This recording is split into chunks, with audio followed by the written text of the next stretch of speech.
What is going on, gang? In this YouTube video, we're gonna walk through how you could set up an e-commerce store.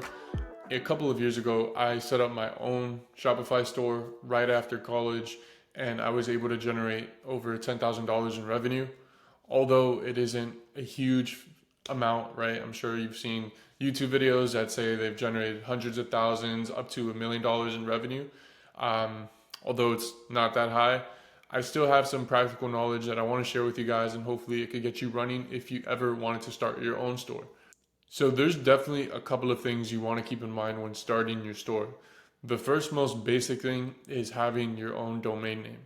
This is effectively the website name you would have your store under, and this is the first thing you really need to get going, right? So I'm gonna just share my screen real quick, and I'm gonna show you how you could buy your own website name.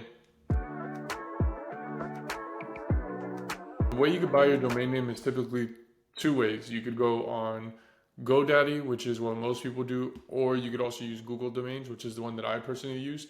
The reason I use this one is because it was very straightforward in buying it. Probably took less than 5 minutes. So to buy your own website name, search up Google Domains. From here, click on the first link. Once you're on Google Domains, you're going to just search up the website name you want and click get it. Once you search up the website name, you're going to find it here. And if they do have it, it's going to say this exact match. Once you find it and they actually have your website name, you hit the shopping cart, enter your credit card, and boom, you have the domain name, right? So this is step one of the process. Now, the second thing you're going to want to do is actually build up your own website. I would highly recommend to not do anything but use Shopify. Don't try to pay someone to code it in HTML or CSS or use Wix, use whatever website you're thinking of. Trust me, Shopify makes it extremely easy. Some pointers when making the Shopify store, you're going to want to make it aesthetically pleasing, but keep it simple. Don't overcomplicate things. Make your menus organized and make sure it's compatible with phones. Most people are going to be going on your websites through their iPhone.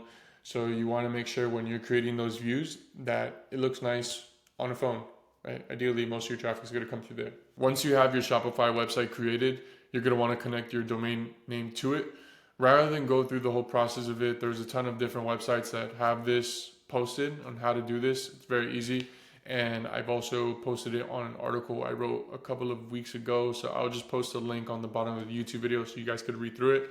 And yeah, you'll connect your domain name to your actual website that you created. A thing I forgot to mention with the domain name and the store, right? There's a couple of different approaches you could take that have pros and cons. The first route you could take with the Shopify store is creating a one product store, right? So there's some benefits and negative aspects to it. The benefit is you keep it simple. You have one product you have to worry about, and you are very focused on one particular niche, right? The issue is that in testing out different products, which is probably going to happen, you might not find the right product the first attempt or even second, third, or fourth. You're going to have to continuously create new stores because you're going to have to pretty much drop everything that you did from the creation of it. So if you were focused on selling a specific dog toy and that didn't work out, and now you're doing something that's related to gardening, well, now you're going to have to create a whole different website, right? So there's definitely the pros and the negatives to that. A second alternative is creating a niche store that has multiple different products, which is better alternative because you could actually just test out multiple different products without actually having to create a new website. And in my opinion, I would stay away from stores that are very broad, that have multiple different niches. Ideally, you just want to focus in on one particular group and audience that you could target specifically, right? It's really hard. You have to always question, why would someone buy this product on my store versus Amazon? So when doing research, Google Trends is going to be your best friend. I initially tried my dropshipping store with dad hats and it failed miserably, maybe due to lack of marketing or advertising.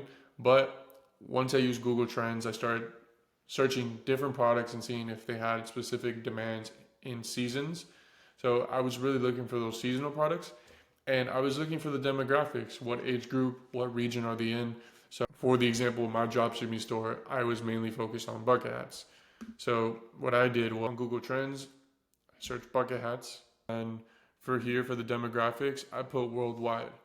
I would recommend don't limit yourself to your own country. There's a whole world out there. There's over 7 billion people. There's a customer for you. So I did worldwide, and then at the time I probably did, let's say, a 5-year time frame, and this will give you an idea of what you're working with. So once it loads, as you can see here, this is the search history. And the reason why this is so powerful is because Google is the #1 search engine, followed by YouTube at #2.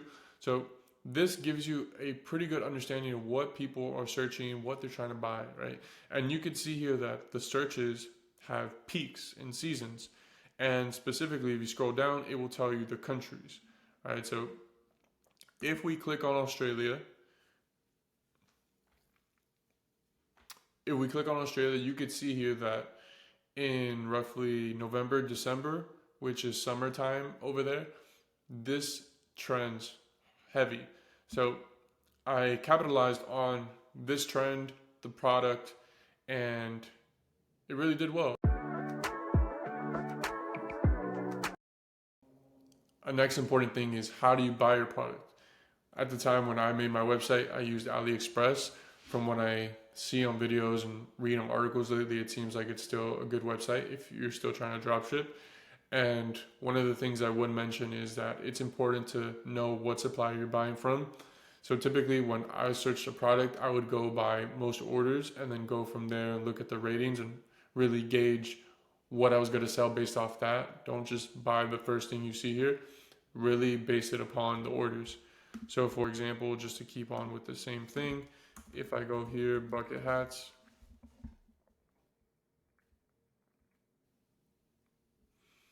if I here, so best, you could either do, let me see, I don't know if I did best match. So once you search up the product, you go here to orders.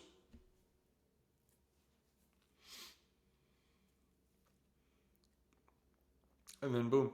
So here in the orders, you could see which hats sell the most, and then you could go from there. So this one, it seems like it's like a bootlegged New York Yankees bucket hat, sold over 3,000. All right, so once you have your product, now you really need to get traffic onto your website. So this is where the advertising comes into play. When I was using Instagram for my website, one of the things that helped me out is, for one, avoid using these product pictures here. No one is going to buy your product if they see this come up on their Instagram feed. So for one, use a real picture. And for two, when you're boosting the ad, for some reason, when I added shopping online as an interest, overnight I got multiple sales, maybe like 5 or 6 in that same day. So if you could pick the demographics, obviously based on Google Trends, let's say in this case, I know it was Australia, I would say Australia, age group probably somewhere from 17 to 24, and interest, bucket hats, shopping online.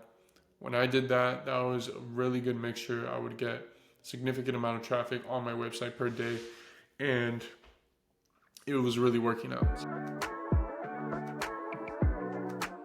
Honestly, with that alone, you're way ahead of where I was when I first started. You know where to buy the domain name, where to create the website, product research, product sourcing, advertising. And lastly, the tip or advice I would give you, if you start getting a shit ton of sales, wish you the best, you can do this. If you do, I recommend using Uberlo to connect to your Shopify store.